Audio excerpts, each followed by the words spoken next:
We've got a lot to discuss on today's episode of the MeidasTouch Podcast. You have Donald Trump praising the Ayatollah after a $28 billion nuclear deal was announced between Iran and Russia.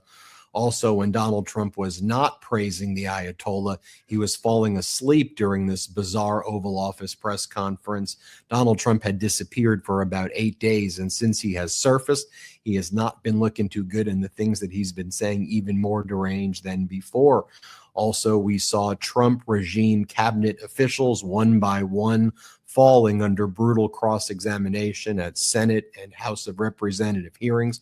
Treasury Secretary Scott Bessent, Secretary of State Marco Rubio, Agriculture Secretary Brooke Rollins, brutal cross-exams. We'll show you what went down there. Also, a war powers resolution passed in the House of Representatives to block Donald Trump's unlawful and catastrophic war in Iran. A procedural vote to proceed on the war powers resolution previously passed in the Senate. So the actual war powers resolution would need to pass in the Senate. Trump could still veto it, but it does send a very powerful message when you have both the House and the Senate declaring Trump's war in Iran to be unlawful, catastrophic, and we see each day the problems compounding as Donald Trump pretends that there is no war taking place. And of course, since the last time we've done a MeidasTouch podcast, we've seen massive escalation with the United States striking areas in the Strait of Hormuz, Iran responding by striking an air base of the United States military in Kuwait, and also the international airport terminal in Kuwait. CENTCOM first claimed that there was actually no targets that were hit by Iran, right? A CENTCOM message said everything was great. Our interceptors and the interceptors of Kuwait were able to stop any of the incoming drones and ballistic missiles. We reported shortly thereafter, like, we think CENTCOM's lying, to which I know a lot of people responded, what do you mean you think CENTCOM's lying? Like, why are you saying things that we're not hearing anywhere else? I'm like, because I don't know, I'm watching video of what the airport looks like, and it looks like the airport was hit and it's on fire. And then the next day, it was undeniable what happened.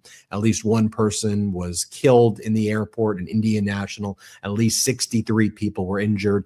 That number may be understating things as well. And of course, that follows a U.S. soldier being killed in northern Iraq, a U.K. soldier being killed in northern Iraq, which CENTCOM claims was caused by military training exercises. Also, the U.S. Fifth Naval Fleet in Bahrain was targeted by Iran as well, and American military assets there were significantly damaged. And so the bottom line is we need a war powers resolution to block this catastrophic and unlawful war. And with each day that passes, things are just getting worse. And we are now getting very, very dangerously close to hitting kind of rock bottom of the oil reserves. And I know I keep raising this red flag, but we're like a week and a half away from really running out of the kind of threshold number in our oil reserves, where all of a sudden you then see a dramatic spike. So we'll cover that as well. There's also a screw worm outbreak killing cattle. There's a measles and Ebola outbreak that's killing people.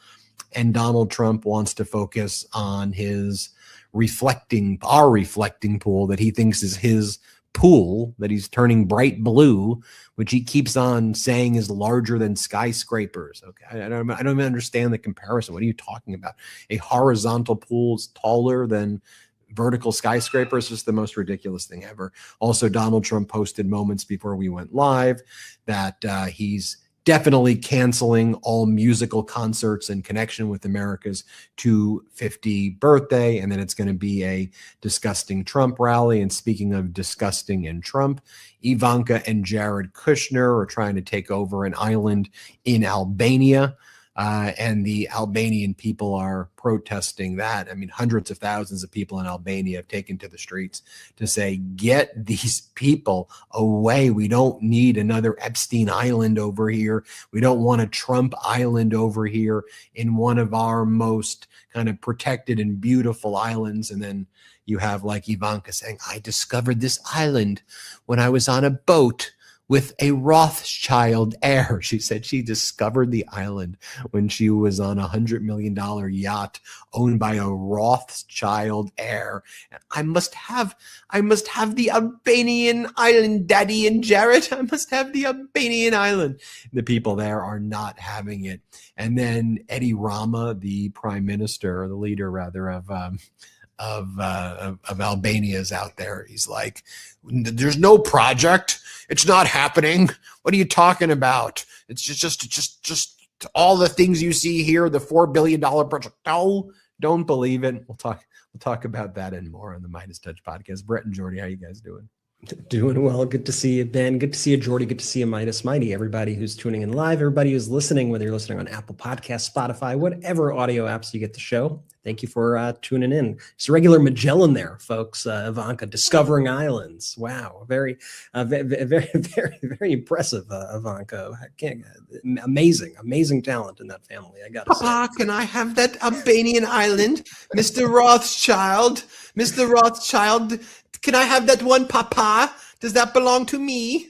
If I made the scenario up, I think you should be like, okay, Rothschild, reel it in a little bit. Like, that's a little extreme. What a freaking mess. You know, as I listen to your intro, the one thing I can't help but think about is, like, I never realized how everything apparently in the country and in the world was basically hanging by a thread. And thankfully we had smart people who were keeping everything in check and keeping things going on, like keeping screwworm out of the United States of America and keeping Ebola under control and doing all these things. Then all of a sudden you put these incompetent fools in who think they could just tweet their way out of issues, and suddenly everything is on fire everywhere you look. I mean, who would have thought? But in all seriousness, I feel like things are a lot more fragile than most people thought, probably in a pre-Trump world. But here we are. There's a lot to get through today. And so I think we should really kind of just get into it. But first, got to check in with the J-Man. Jordy, what's the latest? Brothers, Midas Mighty, what's going on? Pumped to get into today's show. Brett, you're so right. I mean, look, it's why I say it maybe too often on the show. It's why we need real adults in the room making real decisions and not just like haphazardly deciding what to do based on vibes, which is, I think, what we're seeing out of this Trump regime. A lot to get into today. Benji, where are we starting off, big bro? Yeah, I mean, it's not shocking though, Brett, right? I mean, everything kind of hangs by threads. Like we hang by threads, right? Like just think about us. Like if I'm recording, right, and all of a sudden I just started like taking this pen and just started like jamming the pen into me, like I'm going to be hurt, right? And I could say, no, I'm not hurt. This is normal, everybody. Be careful. This is normal, everybody. But what do you think happens when you inflict pain upon yourself that every expert says to you, hey, Ben, if you do that, you're going to cause pain. You're going to rupture things, right? People are saying, hey, when you do tariffs against the world, you are applying a tax on yourself. No, I'm not. Yes, you are. That's what a freaking tariff is. Stop it. And then you have the Trump sycophants who are all like, no, it's actually a tax on the other country. No, that's literally not what it is. You know, something that they announced today when we talk about this press conference, we're going to invoke the Defense Production Act, this like wartime Cold War era authority, in order to help coal plants while we destroy clean energy. And because we don't like the word green, we don't like Green New Deal, we don't like the idea of anything unless it's like dirty, we don't like that. So we're going to destroy wind and we're going to destroy solar, all the things that are being invested in by other countries, not just to do the right thing for the environment, but to make money. And it's like, okay, we're going to do that. We're going to go to war with Iran because Netanyahu says so. And then we're not going to even think through the second and third level consequences that maybe the Strait of Hormuz is going to be closed. And then while the Strait of Hormuz is closed, our grand plan is to do a blockade on a blockade and then declare that there is a victory and that there's a ceasefire while a war is literally taking place still to this day, but we're just going to say ceasefire. And then when prices continue to go up because there actually isn't a real ceasefire. And guess what? The Strait of Hormuz had hundreds of tankers leaving every day, and now that's not happening. That's going to have consequences, not just when it comes to the price of crude, but also the price of fertilizers, also the price and supply of helium and other things that we need to like run our country and function. So all of these things, Brett, as you mentioned at the beginning, everything is hanging by a thread. That's life sometimes. And that's why on this show, what we talk about very frequently beyond the kind of gamification of politics is you need adults and you need experts, the same way that you wouldn't go see a individual who has no medical experience to help you with issues regarding your heart, where you need to see a cardiologist expert. You're not going to pick some trust fund kid who has no clue about intelligence and the intelligence community to become the head of the ODNI, the Office of the Director of National Intelligence, and give somebody classified information who, before being appointed to work at some obscure housing agency that he weaponized to go after Donald Trump's enemies by saying everybody didn't do their mortgage documents correctly and deserved to be politically and criminally prosecuted. The guy was out there doing these like weird meme stock conventions where he was like with these like weird dudes hitting each other with dildos and giving themselves trophies with, they said, tramp stamps, and that like he likes them young. Oh, and I don't want to show that video again, but you've got this guy now leading the ODNI, and to me, there's just core competency issues right here. And there's issues of just needing the facts and needing the truth. And this Trump regime, they can try to sell this alternate reality, but guess what? The rest of the world isn't buying it, and we're feeling the consequences, take place every day. I want to go over those consequences. I want to talk about what's happening, but I'll go out of order from where I thought the show was going to go. I mean, why don't we just start off by showing you? I mean, I'll show you first what Ivanka said, because while you and I just want to show you, Ivanka, look, she's a horrible human. Yes, she's a horrible human. Jared Kushner's a horrible human. These are terrible, terrible people. But the point is that while you're out there struggling to pay your rent, while you are having your health care ripped away from you, as the May job numbers showed, 97,000 jobs were cut in May, the most since 2020, while people are out there suffering and can't buy gas or groceries or can't afford anything, and it's going to get much worse. You have Ivanka out there making these weird videos that look like they're from Demolition Man. Remember that movie with Wesley Snipes? It looks like some dystopian futuristic thing. And she's out there and she's like, hey, I want to let you know about this island I discovered. Everybody knows that I love adventure.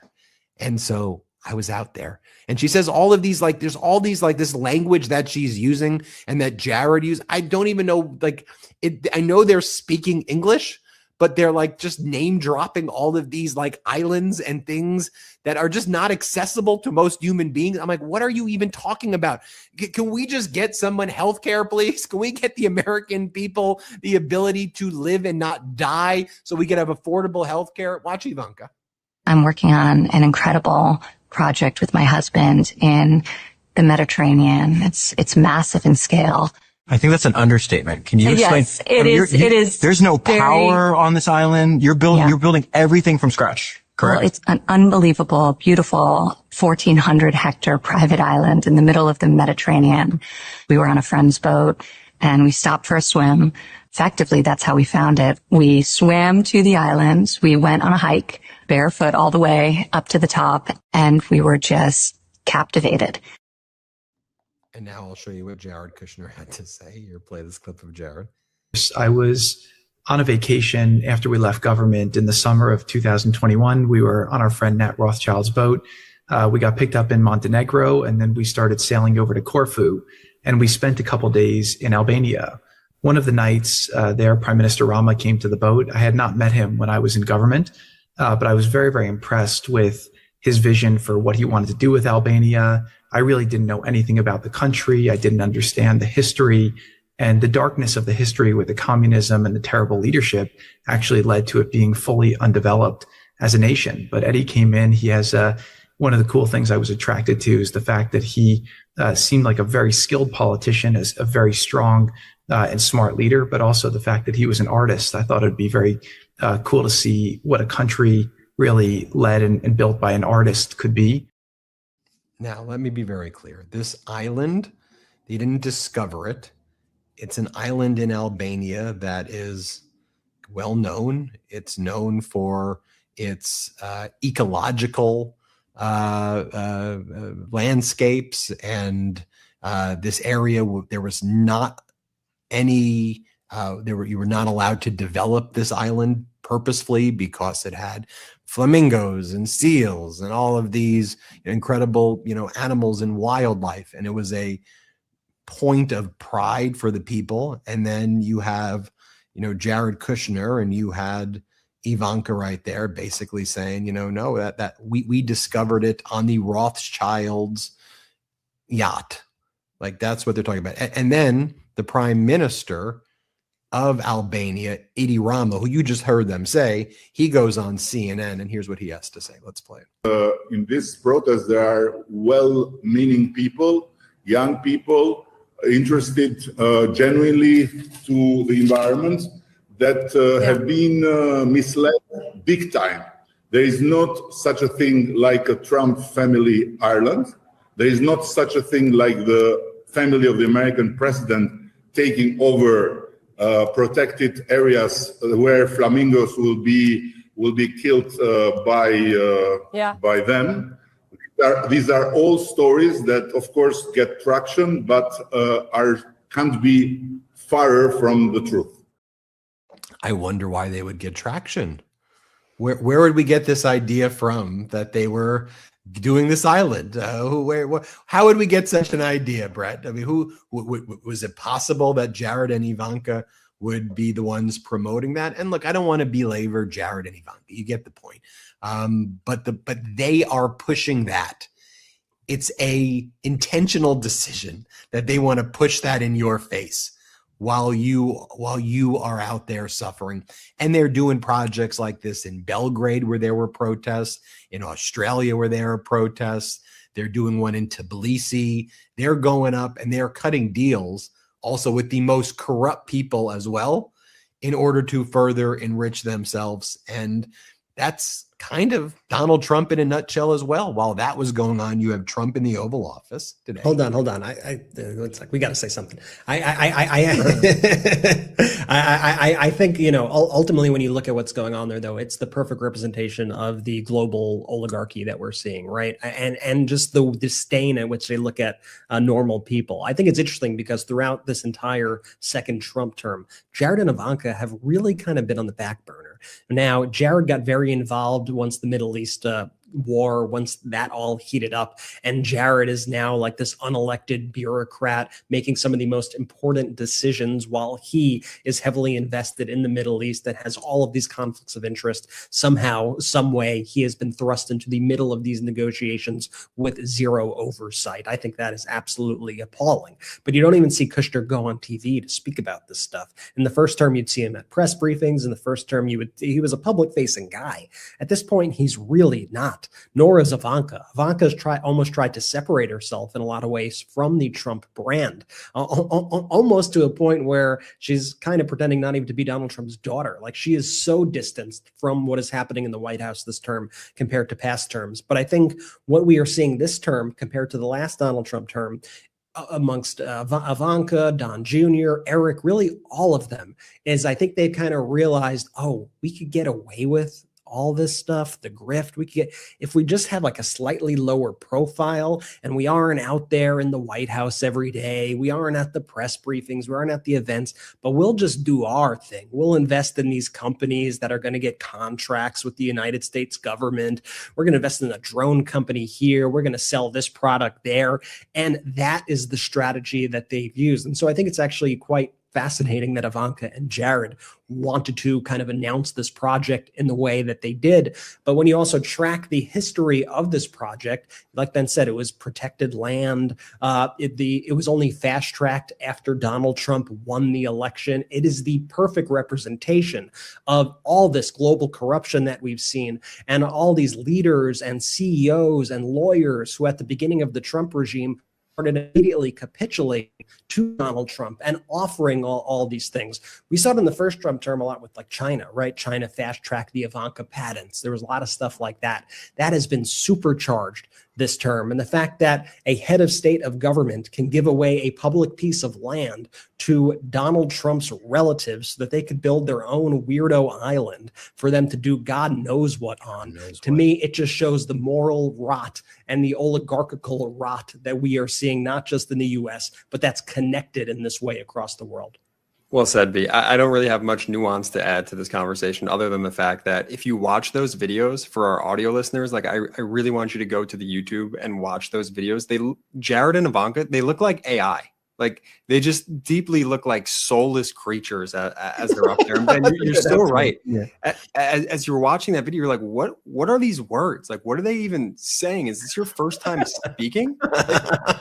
Honestly, it is so like beyond anything. And I think, something deeper here is what we could probably see. Again, I hate doing these dumb little predictions here, but it's just like, what seems to be criminality to a certain degree, maybe within the family when it comes to certain investments that they're making. I think they're all just kind of banking on the fact that they know that they're going to get a blanket pardon when Trump leaves office in 28. And so, Brett, to your point, right, there are no consequences for these children right now, at least as they see them. And I hate calling them children. They're grown-ass adults. I am telling you right now, the oldest president of the United States, they're his kids. So I refer to them as children, but they're grown-ass adults. They know exactly what they're doing. I'm going to say it's a safe bet, Jordy, that you are right, that at the end of this Trump term, that there will be a flurry of pardons like we have never seen. And of course, he's going to use the justification of, well, Biden did this, Biden did that, I'm allowed to. His are going to far exceed anything we have ever seen, ever. And by the way, I will defend Biden's pardons to the end. He was exactly right to do what he did because he knew who Donald Trump was and he acted accordingly. Yeah, well, as you know, Jordy, like, yes, they are speaking seemingly in English, but that's like some Epstein class language. Yeah, that Ivanka and Jared are speaking to. Like those words, I know that those are words that do exist. So we were off the coast of Montenegro, and then there was on the Rothschilds yacht. I'm like, what words? A lot of these videos that come across your feed now, you got to do these double takes, and you're like, is this AI? This must be AI. Just Brett, play the first 15. I'm gonna move past this, but play the first 15 seconds of Jared again or so until just play the first 15 seconds. I was on a vacation after we left government in the summer of 2021. We were on our friend Nat Rothschild's boat. We got picked up in Montenegro, and then we started sailing over to Corfu, and we spent a couple days in Albania. One of the nights there, Prime Minister Rama came to the boat. I had not met. All right, it's ridiculous. I mean, that's what I said. I was 2021. I had just finished the government. I was on Nat Rothschild's boat, and we were leaving off the coast of Montenegro, and we were sailing, and we passed Corfu. And then I noted, is that Albania? Right? I'm going, dude, what world is this? What are you even talking about? And dude, most Americans right now are like, I want to be able to pay my rent. And these are the idiots right here who are the reason that I can't. Yeah, and it's Jared Kushner right now who's out there speaking with the Iranians. And what do you think they're talking about? Like Jared Kushner and the Iranians are like, dude, what are they talking about? They want to do a real estate deal? Could you imagine when Foreign Minister Araghchi has to actually go to the Ayatollah and pass these ideas that Steve Witkoff and Kushner are doing? Like they're talking about like, and the Iranian side, they're thinking these conversations are going to be about like real specific, meticulous details on nuclear grade dilution and multilateral mechanisms to ensure IAEA compliant, and the Ayatollah's like, all right, what do we got? They want to develop condominiums in Tehran, and they're hoping that we can fast track an 87. And by the way, this is like a hypothetical thing. This isn't like a satirical thing. This is something that actually happened. Like, because this was something that was buried at the bottom of one of these New York Times stories about the previous negotiations, when they're like, it's about to get done, folks. This is it. It's really going to happen this time. You know, Lucy with the football yet again. And there was a quote, I pulled it up right here, where it said Steve Witkoff and Jared Kushner, who have been integral, I put this part, who have been integral to the failed negotiations in the Iran war, have, quote, suggested promoting real estate projects in Tehran and an investment fund in the event that a deal is reached. So that's their concern. And so think about the room, right? You got all these experts, nuclear experts, scientists, some of the most brilliant minds in the world that Iranian has, right, to speak about this issue. And then you have a bunch of real estate developers who want to develop properties and lands and condos and hotels. And they're asking the most basic of questions that's making the Iranian negotiators and the mediators go like, what the fuck are these people saying? What are these people saying? And it's like, yeah, it's like, and Trump and Witkoff, I mean, they think their strong arm real estate tactics from Manhattan and Queens is going to somehow persuade the Ayatollah. Come on, man. Come on, Ayatollah. I scratch your back. You scratch my back, Ayatollah. Don't make me bring in Johnny from the Bronx, Ayatollah. You know what I'm going to do to you, Ayatollah. And they're like, what? These are a deranged group of people. And I'm referring to the Trump negotiating team. They're all crazier than the next. And they make the freaking Iranian regime negotiating team look like, a very professional crew. And by the way, you know who's praising the Iranian team as like, okay, these are professional, Trump today. Let me just give you the quick sequence of events right here, because as Brett says, like, Ben, what you were saying, you were not like making that up to be like funny. I mean, maybe my tone and cadence reflected a sarcasm, but I was actually channeling what the actual discussions were. And so today you have Iran and Russia announce a $28 billion nuclear agreement where they're going to work on developing Iran's nuclear capabilities. So what more of a furtive, aggressive move can you make if you're Putin and Iran when Donald Trump's like, we're going to get rid of the dust? And then Putin's like, okay, I raise you your dust and I'm going to give $28 billion commitments to Iran to develop their nuclear material and to develop their nuclear capabilities. Now, whether that's a bluff or real, they announced that, okay? Pretty freaking aggressive, right? On the other hand, Donald Trump announced today that he's afraid to give Tomahawk missiles to Germany, who were promised these Tomahawk missiles, because he was scared that that may trigger Putin, who may be thinking that that's a way to escalate in Ukraine. So I'm just trying to understand this. So Putin's not afraid to announce a $28 billion nuclear agreement with Iran, but Trump is afraid to give Tomahawk missiles to Germany, who's buying it with money from American military companies for defensive purposes. So do we see what's going on right there? And then we have Donald Trump do this weird Oval Office presser, which I told you what it was about earlier. It was over activating the Defense Production Act to lean in on and invest more in open up coal plants, which were closed for reasons, while shutting down green new energy projects, okay, which are good for the economy and good for the environment. But at this, Donald Trump said, the Ayatollah has a great reputation. Here, watch Donald Trump. He's got a good reputation in some circles, actually. Here, play this clip. But with that being said, he's probably I don't know. He's probably a professional.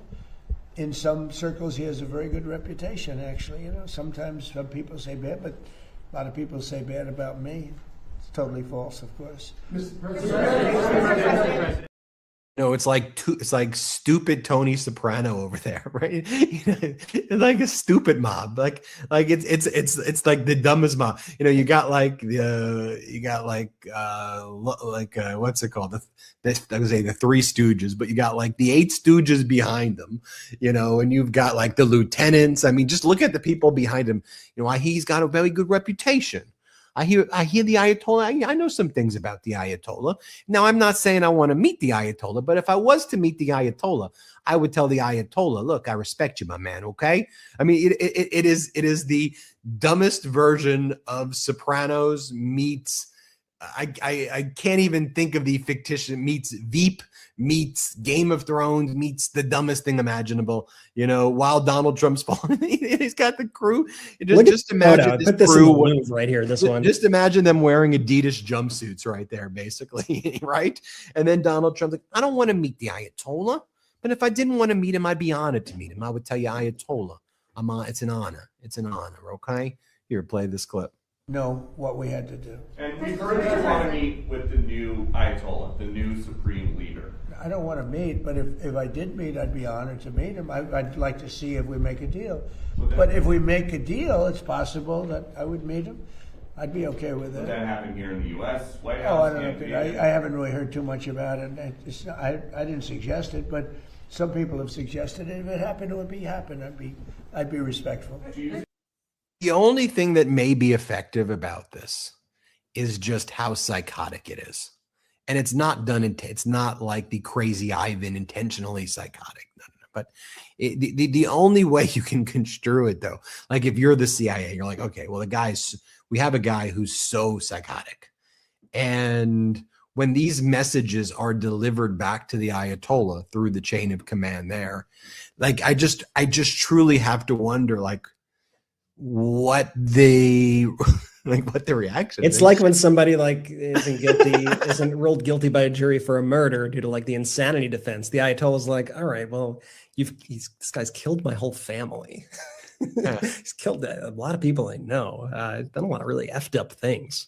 But he's like clearly seriously mentally ill, right? Kind of like this guy is not super well. He's falling asleep in these meetings, and if you watch those videos, he has a death grip over his right hand that he's desperately trying to cover up, and like corporate media is in there just pretending that like this is the face and body of good health. This is the oldest president we've ever had in this country. He is actively falling asleep during these meetings. The images are there. Sorry, GOP Twitter account. He's not blinking, no matter how much you want to gaslight us. And again, he has a death grip over this right hand because he is so embarrassed that he is literally decaying in front of our eyes. It's awful. And I'm not like saying this to make light of it or make jokes about it, but it's just where we are as a society where this corporate institutionalized media refuses to cover this portion of someone's clearly ailing and failing health, not to be used as an excuse down the line. Like there he is falling asleep during this meeting, like literally lights out for the audio listeners, eyes shut,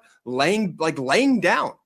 But look at the guy behind him. So you got corporate media was just like, I need to always talk about Biden's health, right? And I hate even bringing it back there, but just here we are in 2026. Donald Trump is literally falling asleep in the Oval Office as he has a death grip over his right hand because it's rotting in front of our eyes. And no one in corporate media is going to like raise their hand and be like, you okay?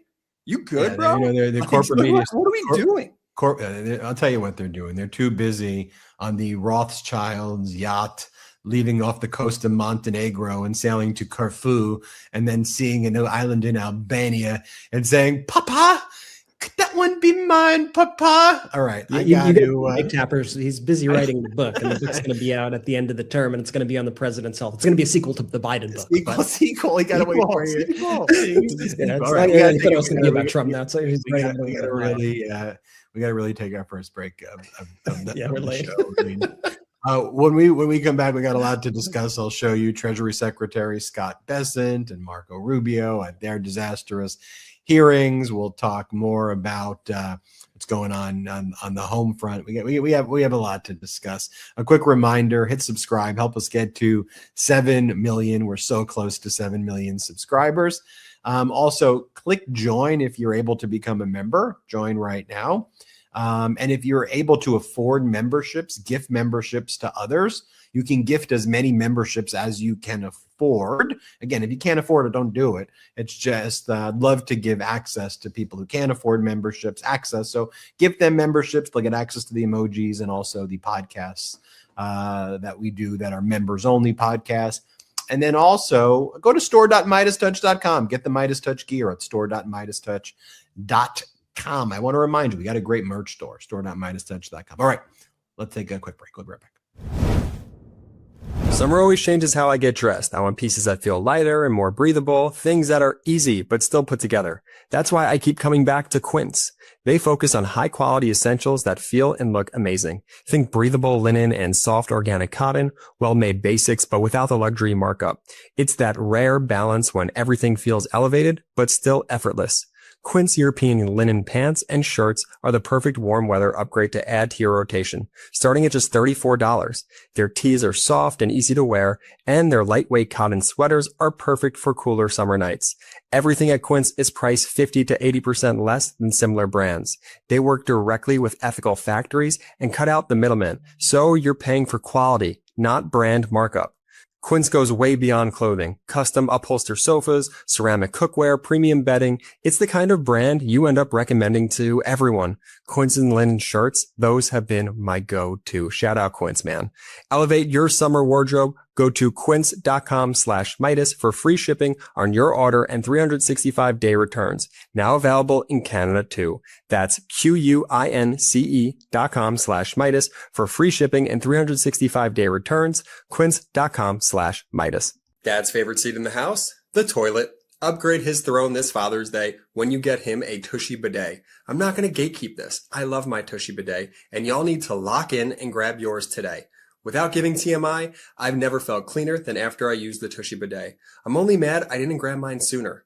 The Tushy bidet transforms your bathroom wellness for life, gut to butt to bowl. 99% of people who wash with Tushy warm water bidets feel cleaner and fresher after going to the bathroom. This is a daily decadence with practical benefits. Over half of the people who wash with Tushy soothe their hemorrhoids, and 9 out of 10 people reduce itching and discomfort. Instead of wiping endlessly with toilet paper, Tushy pristinely removes 99% of bacteria while protecting your natural skin barrier thanks to one natural ingredient, fresh water. Installation is simple and takes about 10 minutes to complete. Literally, anyone can do it.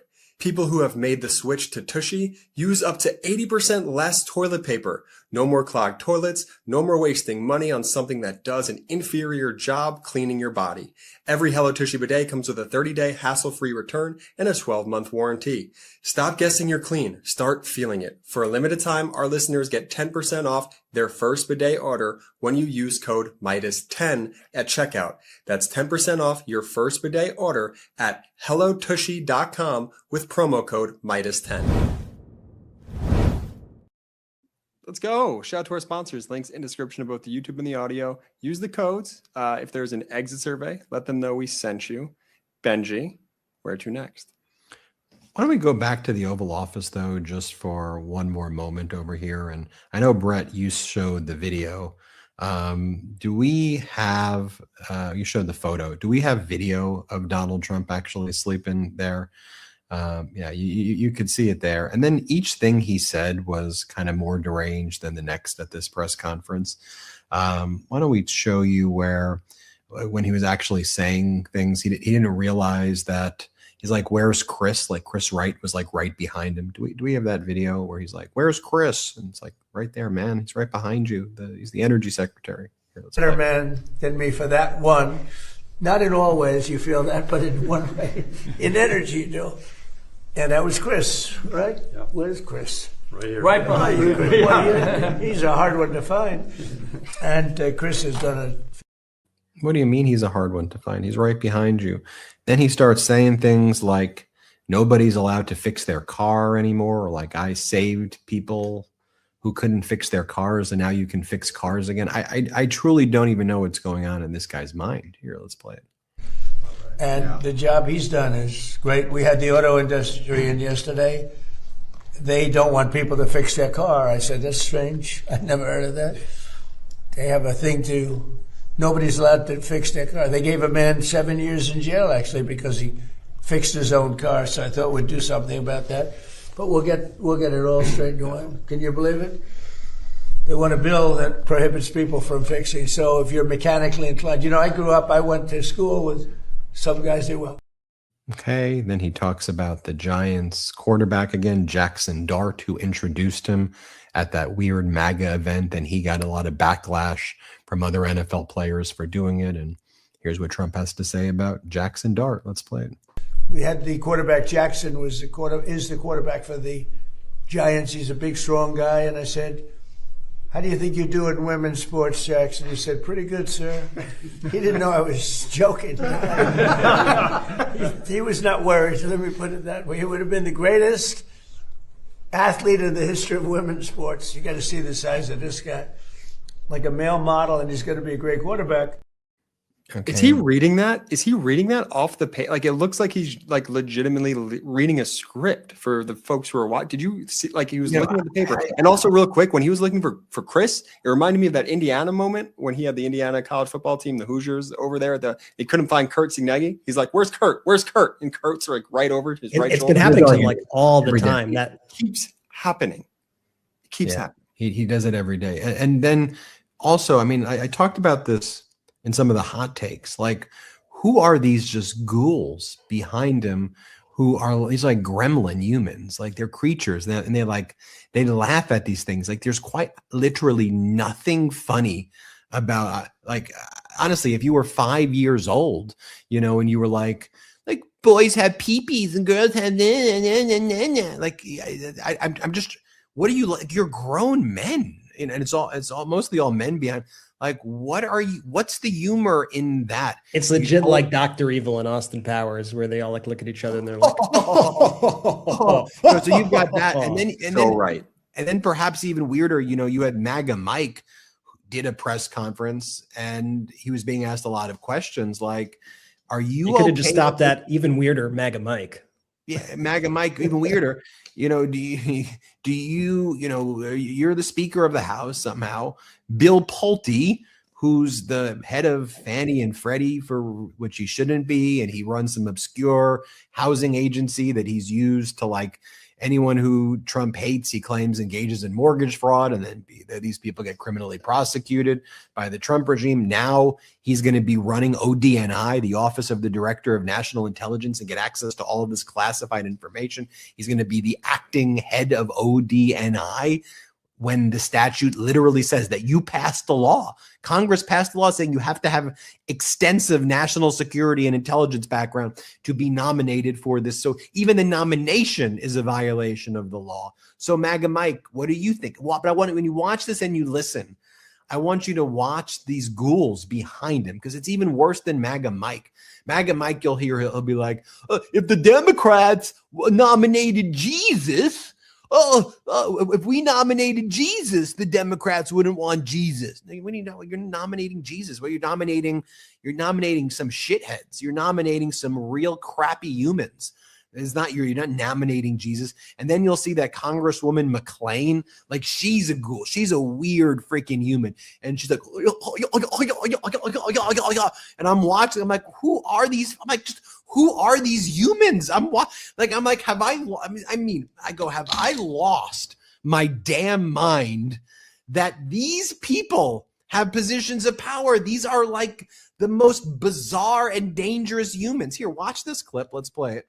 Could you pass FISA without Democrats? The answer: the Democrats wouldn't trust Jesus. He hasn't been nominated. There's not a single person. He hasn't been nominated. But do you? I mean, how do you handle this if you can't have Democratic votes? They're playing political games, Jake. The Democrats are not willing to do anything, even the most simple, basic, important responsibility to keep the American people safe, because they want to make life hard for the president. This is another version of what we said in the first half of the show about Montenegro and Cafu and Albania and the Rothschilds. Yes, he's speaking the language that I speak, English, but they're laughing. I don't know what they're laughing at. I truly feel utterly detached from whatever that existence is. If you're like me and you're listening to this and you're watching this, I hope you feel like, whoa, what the, I hope you don't think that that's normal. I don't know. Can I also tell you what would actually happen here? And under MAGA Mike's Jesus scenario, if Republicans nominated Jesus, they would deport him. The Republicans would deport him, calling him a Middle Eastern radical. They would call him a socialist for feeding the poor and healing the sick. Jesus is the most woke. They would brand him they would call him a snowflake for loving thy neighbor. They'd call him woke. They call all the names. That's what the Republicans would do if Jesus so happened to be a candidate here. It wouldn't be the Democrats who would be upset, ironically, throughout all of this. What are you, trans Jesus, man? You six genders, man? You got six genders, Jesus? Six genders. You got six genders, Jesus? Do people know what's going on with that, by the way? And I saw this theory, and it's 100% right. You know how Trump and the Republicans in Texas, like, they have nothing to say about Tallarico, so they just and their candidate's awful, so they just go Tallarico. He's got six genders. And what somebody put together online, which is 100% true, is that Donald Trump heard somebody say the word cisgender and say that Tallarico is cisgender or something to that effect. And Donald Trump heard six genders. And so now anytime Donald Trump speaks about Tallarico, he goes, he's cisgender. He's cisgender. Because he's done this before. Was there another example? Asylum. Brett, asylum. Asylums. Oh, yeah. He heard somebody say immigrants getting asylum, and then he thought that meant that they were being let out of insane asylums. A lot of the stuff Trump says is because, like, when it comes to things like that, very stupid, very dumb guy. But he repeats it with confidence, like he's this brilliant guy. And then he has all those people behind him that Ben keeps pointing out who go, oh, yes, sir, asylum. Oh, yes, six genders. Oh, yes, they're transing the mice. Let's print out the signs. They're transing the What do you got, Tallarico? You got some soy coming out of your nipples, Tallarico. I'm like, ew. What are you talking? Have you heard what these guys say? You got some. He produces some soy out of those nipples. I'm like, okay, you guys are some. I don't know what goes on in your MAGA weirdo minds, but let me explain to you what's happening in America right now. Okay, Americans can't afford rent. Americans can't afford gas. Americans can't afford groceries. Americans can't afford anything. Americans have lost their health care. You're ripping away Medicaid from people. Americans are psychologically tortured by all the crap you continue to overwhelm them with every day. Americans see the genocide that this regime is complicit in. They see these never-ending wars taking place. They see all of this happening, and Americans are fed up. And you're out there like again, I don't even want to compare you to a bunch of bully toddlers because they behave far more mature than this. I'm trying to think like when I went to elementary school and the biggest bullies and the weirdest things that they said weren't this weird. And now we have grown-ups who don't behave as grown-ups, and it gets normalized through, oh, well, this is the Republican Party and this is the Democrat and here's the polls. I'm like, we need to start with a kind of threshold understanding that this Trump MAGA thing is not normal. Like none of this is normal or should be acceptable discourse for grown-ups. Like that's to me the biggest thing when I watch clip after clip after clip of this. Anyway, that may just be me. You know, that I'll just show you one more. And Trump's main thing that he wants to talk about is the promenade at the Lincoln Memorial. Like we're doing Lincoln Memorial promenades after reflecting for pools, arches, ballrooms. Oh, let me add this quickly. Guess who?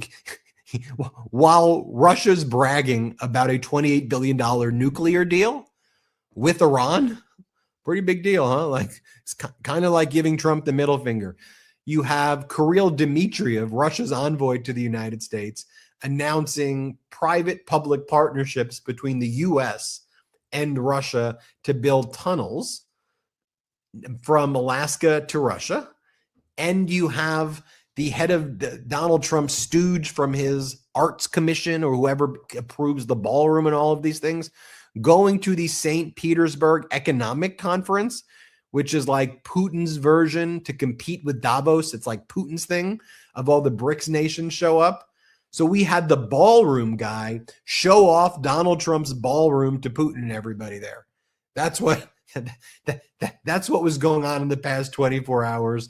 You had Trump's lackey in Russia showing off the ballroom at the Russian Economic Forum. But here's Donald Trump. While Iran is cutting a nuclear deal. Iran is cutting a $28 billion nuclear deal with Russia, while Russia is using hypersonic missiles to kill dozens of civilians in Kyiv. That's priorities. Trump had to show off his ballroom. What are you? But let me show you what he says about this Lincoln Memorial Promenade. Again, this is the language. I get it. He is speaking the language of English. I understand it, but it's like what we need is a promenade and a Lincoln Promenade, Corfu, and the Rothschilds. Call me completely disconnected from all of this crap. I go. What's he saying? What did he just say? Does it have anything to do with anything that any American is experiencing right now? No. Okay. Got it. Here, play this clip. We're doing something that just came up. We'll have a little breaking news here because nobody's heard of it. But at the Lincoln Memorial, the front was supposed to be the back was supposed to be the front. It never got built because they built 2 roadways behind it after it was built, and it shut off the gateway to the water. That was really going to be the main entry, and we're going to be doing that. It's called the Promenade. It'll be the Promenade. They want to call it the Trump Promenade, but I don't know if I want to do that. But it's going to be beautiful. It's a beautiful project, and it's going to take the Lincoln Memorial right down to the Potomac. I can't get these Sopranos, and now I know people like it, out of my mind, but you've got his little gangsters behind him.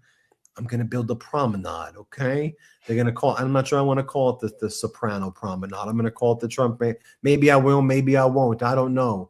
What should I do? Everyone's lives would be so vastly improved if his parents just encouraged his love for decorating when he was a kid, rather than this.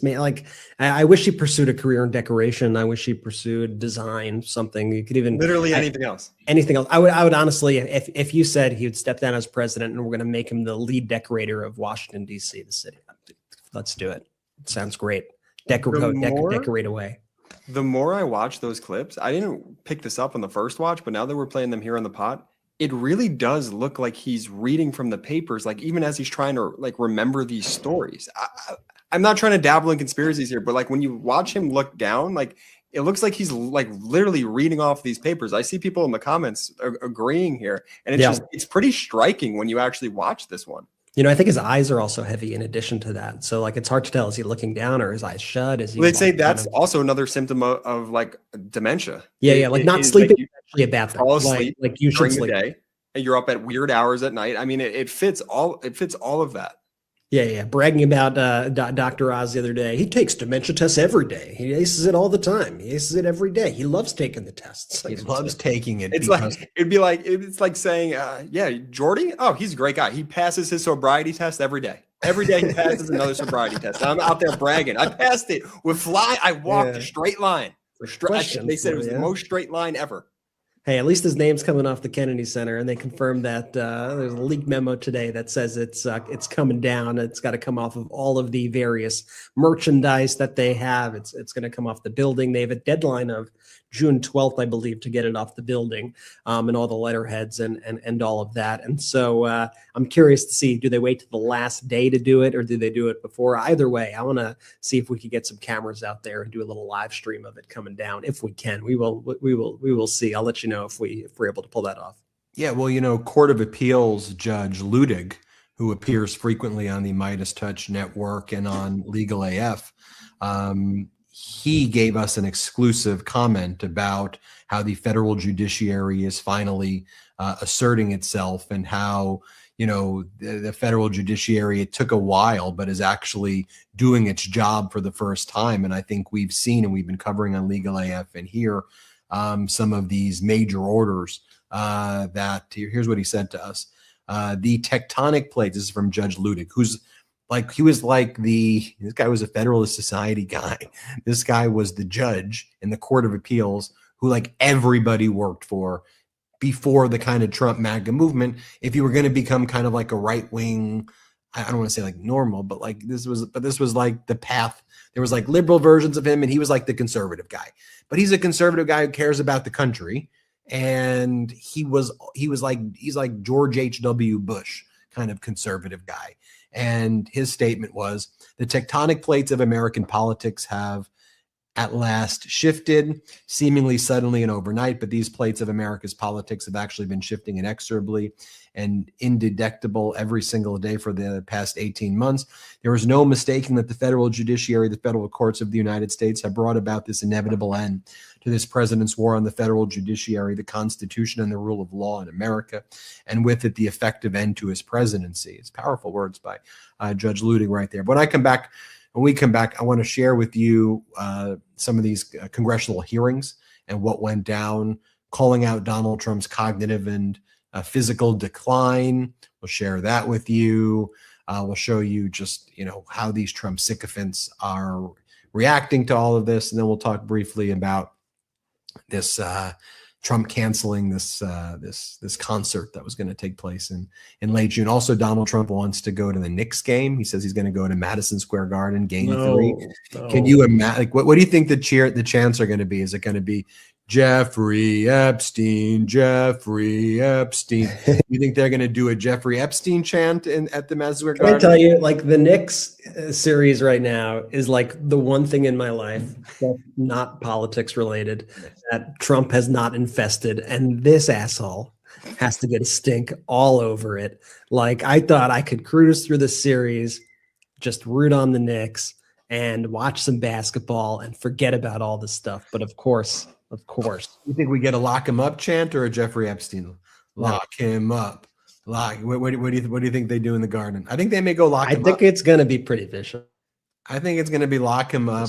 It's going to whatever. Maybe we do a poll, Brett, on our YouTube, and we ask people, if he goes to Game 3, will the chance be Jeffrey Epstein, lock him up, or then they could fill in miscellaneous? Anyway, let's take our last quick break of the show. Everybody, subscribe. Help us get to 7 million subscribers.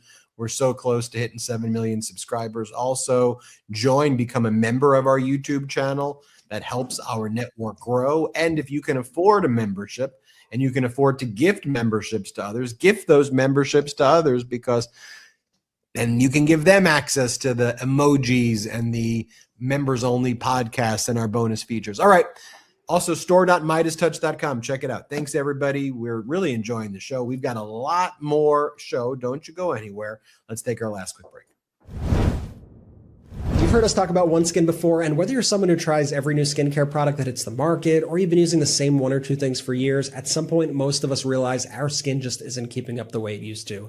That's what OneSkin changed for me. It didn't just make my existing routine better, it actually works differently than anything else I've tried. I've been using the OneSkin face moisturizer, and what stands out most is how my skin feels day after day. It's smoother, more hydrated, and it just looks healthier overall. What surprised me is that the improvement wasn't some overnight miracle. It's been the consistency over time. My skin simply looks and feels better than it did before, and that's something I've not experienced with most skincare products. As we age, some skin cells stop functioning the way they should. Longevity scientists call them zombie cells, and that's what's actually driving those visible signs of aging.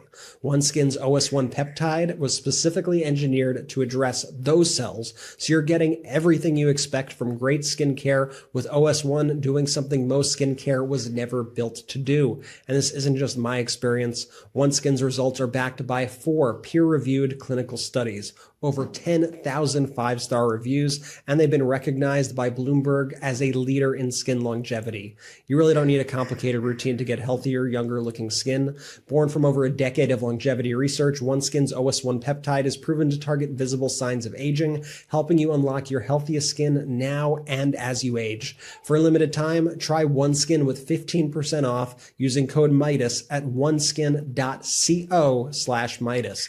That's 15% off oneskin.co with code Meidas, MEIDAS.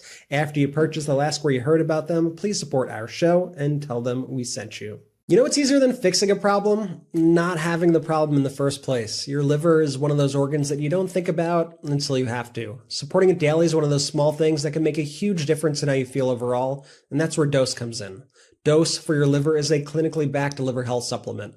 This isn't just another capsule or powder. Dose is a liquid supplement. It's taken in a daily 2-ounce shot, and it tastes like fresh squeezed orange juice. Here's why it matters. Your liver is your body's filter. It processes everything you consume and handles over 500 plus daily functions: energy production, digestion, fat metabolism, vitamin storage. When your liver is overworked, you feel it. Dose helps cleanse the liver of unwanted stressors that may be slowing your liver down, and it promotes daily liver function so that your liver can do its job. 0 sugar, 0 junk, 0 calories. And when you take Dose daily, you're going to reduce sluggishness, get rid of those midday crashes, support your metabolism, and even aid your daily digestion. Plus, this is the real deal. There are 2 double-blind placebo-controlled studies showing Dose's positive impact on liver enzyme levels. Are you ready to give your liver the support it deserves? Head to dosedaily.co/Meidas or enter Meidas to get 35% off your first subscription. Your body does so much for you. Let's do something for it. That's dosedaily.co/Meidas, MEIDAS, for 35% off your first month subscription. Let's go. Shout out to our sponsors. Links in description of both the YouTube and the audio. Use the links, use the codes. If there's an exit survey, let them know we sent you. Trump better not show up to MSG, brothers. I didn't get to speak right before break. He better not show up. He better not ruin this. We've waited our whole lives for this moment. Plus, it's really not his crowd. So I'm like, New York hates it. Like, New York does not F with Trump the way, he could waltz his way into maybe some of these other, stadiums or whatever and do the propaganda thing. It's not going to be that type of reaction. I'm telling you right now. So it's like, there's nowhere to really hide too. Cause like the boxes at MSG aren't like really like boxes from what I understand, because it's like an arena that does like heavy music and all of that. So from like a gameplay perspective, like if you're there to actually see the game, like you're out there with the people if you want a good view. And he's a coward. That's not his crowd. His only hope, and I shouldn't even suggest this, but like he'd have to wear like a Knicks hat, a Knicks jersey, Knicks shorts, which he'd always wear a stupid suit. So I'm not giving, but you'd have to like drape yourself. You'd have to be holding 2 Knicks things. You'd have to maybe put a sticker on you, like big Knick fan. As like, he comes out, they take out like a World War II veteran. You'd have to be holding, veterans wearing Knick outfits. 93. You'd have to be interlocked. Yeah, he'd have to be wearing. The only way he doesn't get booed is he'd have to be wearing an entire Knick jersey, Knick hat, Knick fan. The sticker would have to say "Boo if you want the Knicks to lose." Right. And then he'd have to be holding hands with 2 92-year-old World War II veterans, also dressed in Knick outfits with stickers that say "Only boo if you want the Knicks to lose." Strategically, he'd have to create that type of blockade against the booing if he was hoping to negotiate a way out of the booing right here. In any event, let's just get right to it. The reality is I think if he goes, it's going to be a disaster. I don't want him there at all. I don't want him anywhere at all.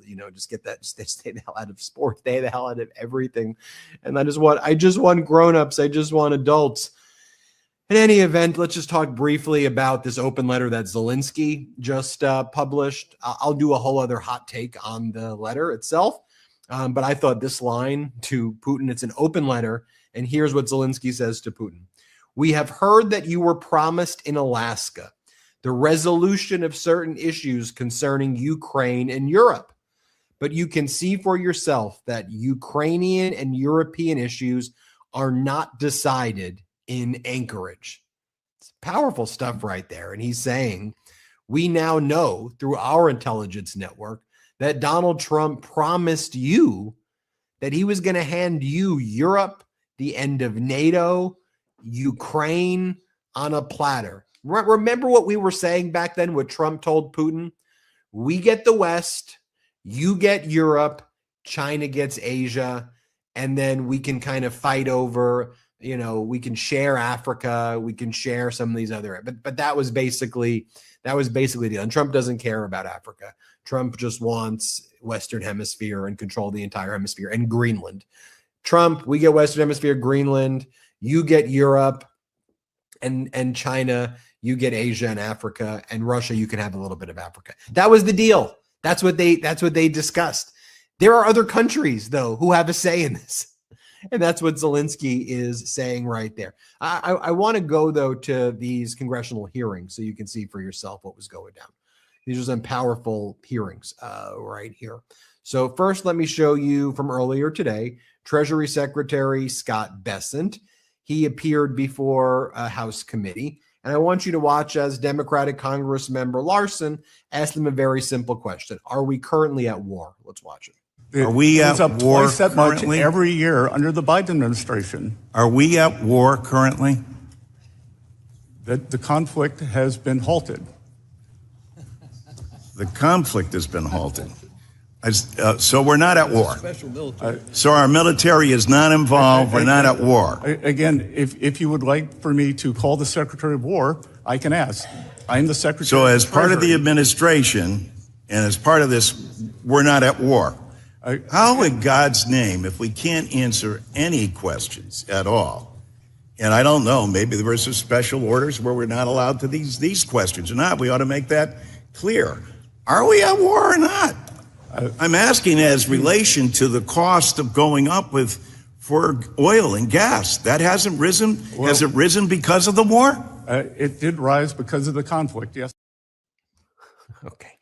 And we all know by now that there was the United States strikes on Hormuz.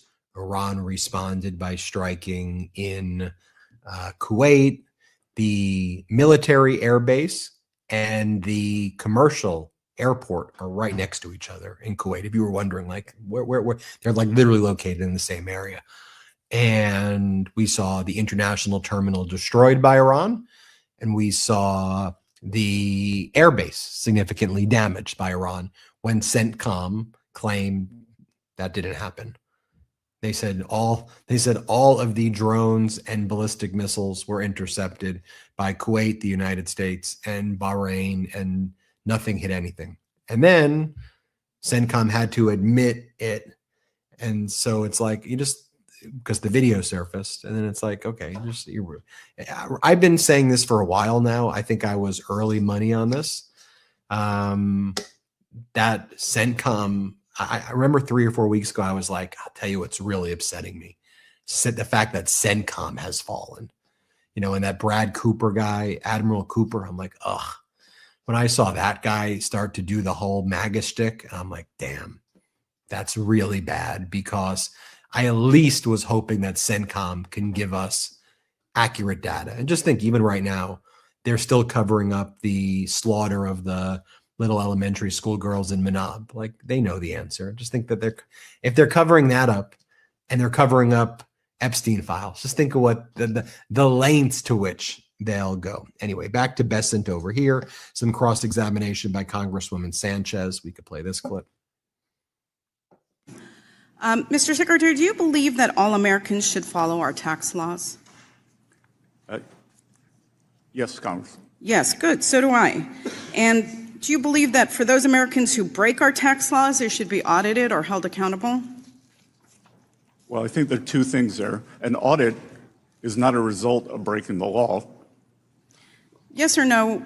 Simple question. Well, no, it's not a simple question. It's okay, a two-part then question. let me break it into two. Do you think they should? If you're asking me, please don't should every interrupt taxpayer me. be audited? Please answer that. I came here for answers. If you came here to waste time, I'm going to try to make sure you don't do that. Do you believe that people who lie on their tax returns should be audited? Yes. Okay. Do you think that people who break our laws should be held accountable, our tax laws? Yes. Okay. Thank you. Very simple. Not a hard question. No. I'm glad we agree. So why is it that you are allowing President Trump to have complete immunity from being audited? Again, I'm going to have to refer you to my previous statement. And what was your previous statement, sir? That I am unable to comment on any of the ongoing litigation. Okay. Can you name the ongoing case concerning President Trump's immunity from audit? Sorry? Can you name? There are 3 cases. Can you name them, please? That are out there now, and I will be happy to get back to you on those, because again, I am not a lawyer. Okay. We are represented by the DOJ. Great. You said that you can't because there's ongoing litigation. You'll get me the name of the ongoing litigation, because the only ongoing litigation that I know of is surrounding the $1.8 million slush fund, which has already been suspended. The fact is that the judge's ruling in the litigation.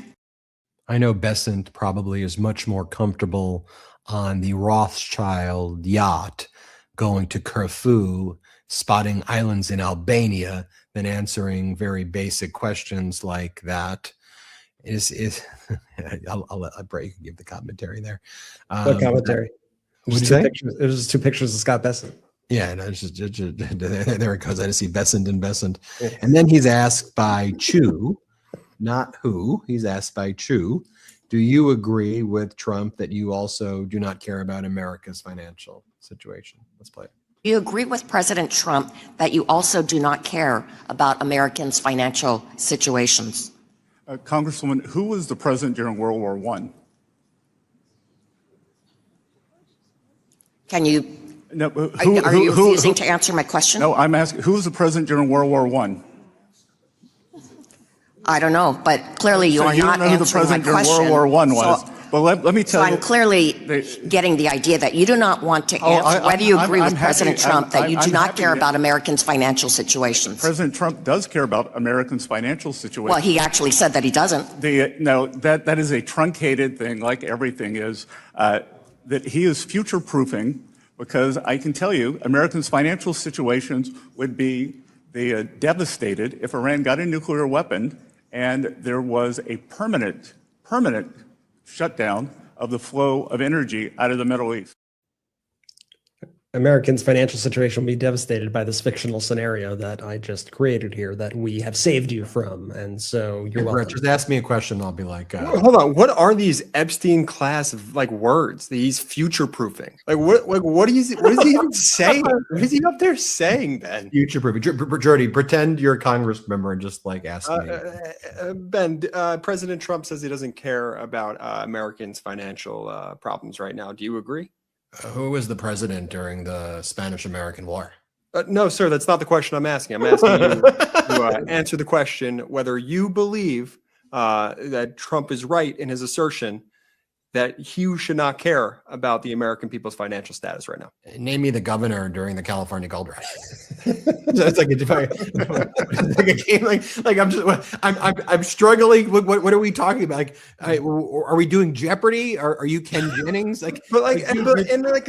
Seriously, you're there to answer. It's truncated. It's a truncated response. What are you talking about? Like you're using words, but Trump said the whole thing with his chest. He said it. It was clear as day. Why are you providing cover? I mean, I know why you are, but isn't it just so pathetic that we see our quote-unquote leaders acting like this? I'll just give you this in all context. I'm just going to show you this Brooke Rollins cross-examination by Democratic Congresswoman Angie Craig, who says, do you understand like the difference between error rates and fraud in SNAP? Like, do you know what your own numbers say? Because the SNAP program has the least amount of fraud in it than any program. And if you come to think about it, like, doesn't that make sense? Because like, who's really out? Like the fraud would be getting food stamps in order to buy kind of like the bare threshold of nutritious sustenance.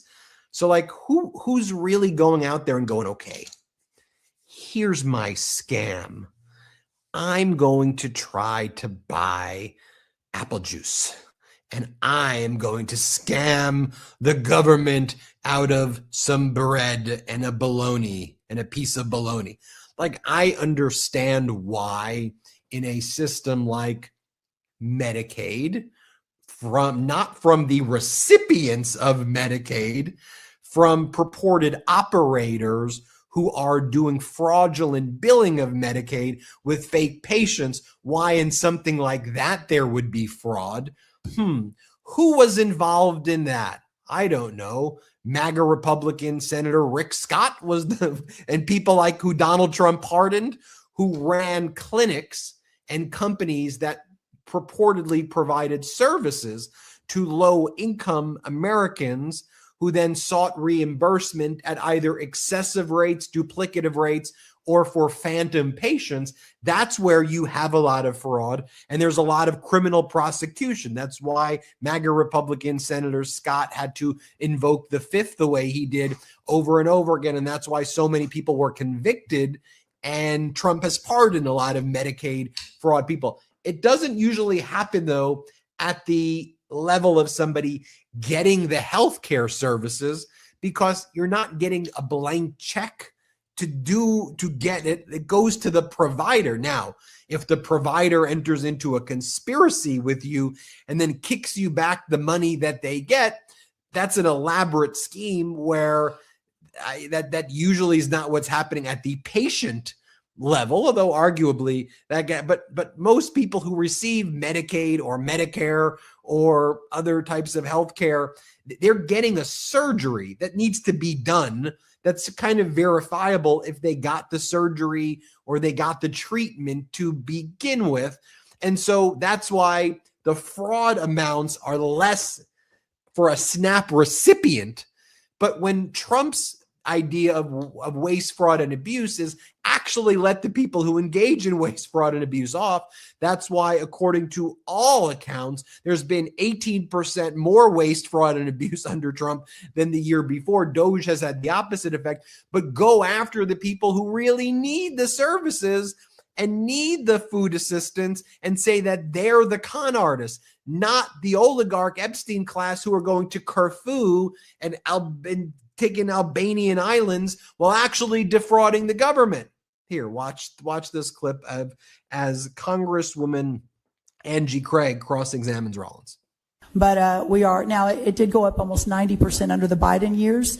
So even though we're hitting record numbers, reclaiming my time. You are in power. You own this entire town. This is Madam Secretary. Do you know what percent? Reclaiming my time. Okay, I just ask you not to be so rude. I mean, I'd really like to have a legitimate conversation. Do you know what percentage of farmers now say they can't afford fertilizer for this year as a result of the president's war in Iran? Well, it depends on the geographic location. Oh my the God! Southeast, 70% is the answer across those are not the country. The numbers. That's not correct. Madam Secretary, do you know what the SNAP fraud rate actually is according to the most recent estimates from USDA? The fraud rate.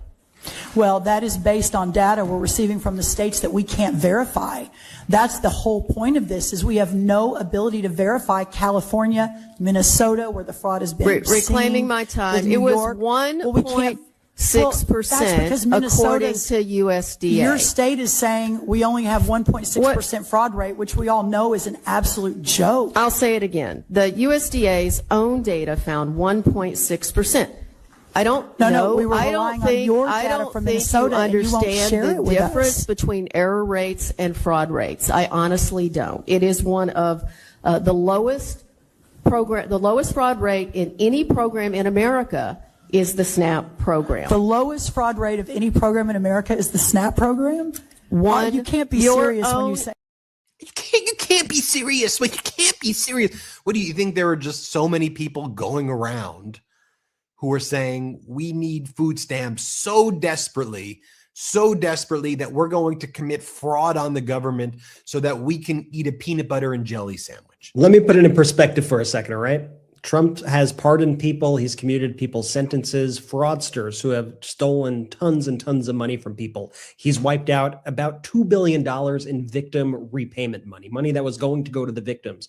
Gone, not going to the victims because Donald Trump pardoned these people or commuted these people. Now, I want you to think about the $2 billion number, and now I want you to think about how much SNAP costs, how much SNAP is per month for an individual. I looked it up. The average SNAP payment per person is about $188 per month. So for $2 billion of payments that Donald Trump has wiped out in fraud repayments, that right there alone could actually account for over 10,638,297 people's SNAP payments. So yes, there is a whole lot of fraud going on. The fraudsters are the people in the White House, and they are going after the people who are living off the crumbs right now. And then they have the nerve to attack them and not the people who, and then give these rewards actually to the people who are committing this mass scale fraud to the tune of billions and billions of dollars. And then if I'll leave you with this, I mean, I've shown this clip before, but we have to include it on a MeidasTouch episode. It's Congressmember Ted Lieu's cross-examination of Rubio, where he literally shows the video of Donald Trump sleeping. And he asks Rubio, is he sleeping? And Rubio goes, no, that video doesn't show him sleeping. And we all see him sleeping in the video. And you remember, Brett, Jordy, what was that thing where it was like, where you'd like look at the dress and some people would see like gold and then the blue dress, black No, dress? was it the golden white, or was it whatever it blue? was? You know, some people saw this, some people saw that. Yeah. Like for me, I was at a Knicks game when that heater dropped, whenever that was. I was at a Knicks game. So just bringing it full circle. Sorry. Bring it full circle. But to me, and it's not though that it's not that have to be. It's that you are denying the reality. The reality is, as we showed you earlier, Donald Trump slept today in the Oval Office. He slept yesterday in the Oval Office. Every single appearance, he falls asleep. Every single one. Now he falls asleep, not closes his eyes and, just to rest them. Okay. That's also called sleeping. He is like in borderline REM sleep. I mean, I'm not just saying this to be hyperbolic. Oh, Donald Trump sleep. Blah, blah, blah. No, he's like literally sleeping. And that's dangerous. And the world is looking at it. The world is saying, man, you have an ill. You have like a real psychologically, cognitively, physically ill human being in the Oval Office who is delusional, who lives in an imaginary world, and he has this cult that goes around and pretends like this is normal, and they want to bend our collective reality into accepting this. And then they have a $1 trillion media apparatus that beams this stuff and and filters it through a lens of normalcy. And I'm like, what the hell what do we do? What the hell? So let's just watch this clip together. You've seen it before. I have to show it in this episode. So let's just play it. If Donald Trump cannot stay awake at these important meetings where the cameras are rolling, imagine what he's like when the cameras are not there. So I'm going to ask you, have you been at classified meetings where Donald Trump has fallen asleep or had trouble staying awake? I've never been at any meeting where, and the things you're showing me now, he was not falling asleep. And so, I think so you're lying again. You're lying of the consistently to Congress. About sleep. You're lying to Congress, Secretary Rubio. So I'm going to show you another video in a moment. Okay. And he shows the video of Donald Trump sleeping that we all see. And then Rubio pulled a Ben. He said, play the clip. He's not. Do we have the other one of Lou, Brett? There's the other one of him where he just shows the clip. I mean, there was that one, but then there's another clip of Lou. If we Secretary Rubio, have you been at more than one meeting where President Trump has fallen asleep? That's false.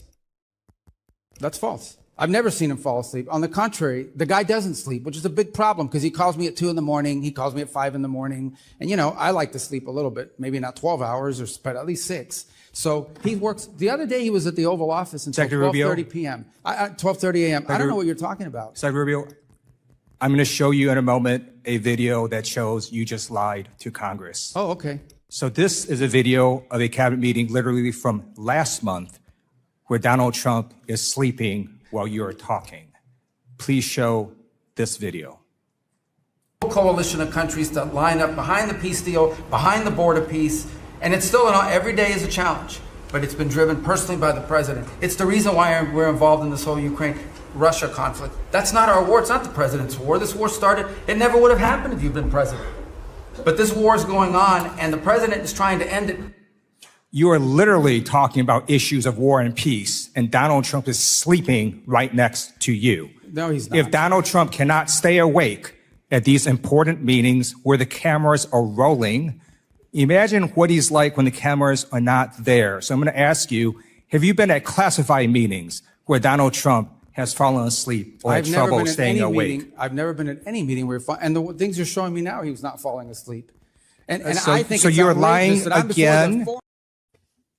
I'll leave it at that. There doesn't like Rubio's. I'm going to show you that you were relying under oath. Oh, okay.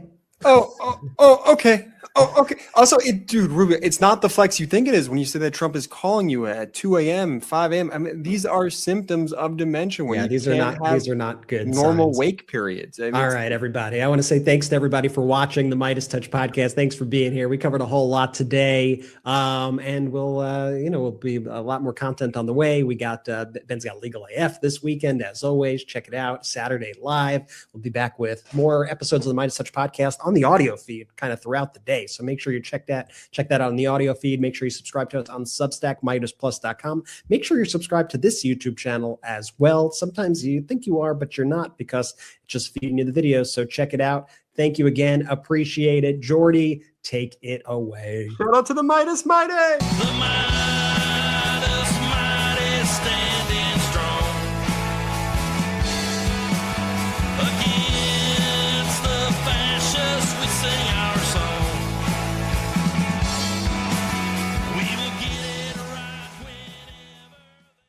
Want to stay plugged in? Become a subscriber to our Substack at MeidasPlus.com. You'll get daily recaps from Ron Filipkowski, ad-free episodes of our podcast, and more exclusive content only available at MeidasPlus.com.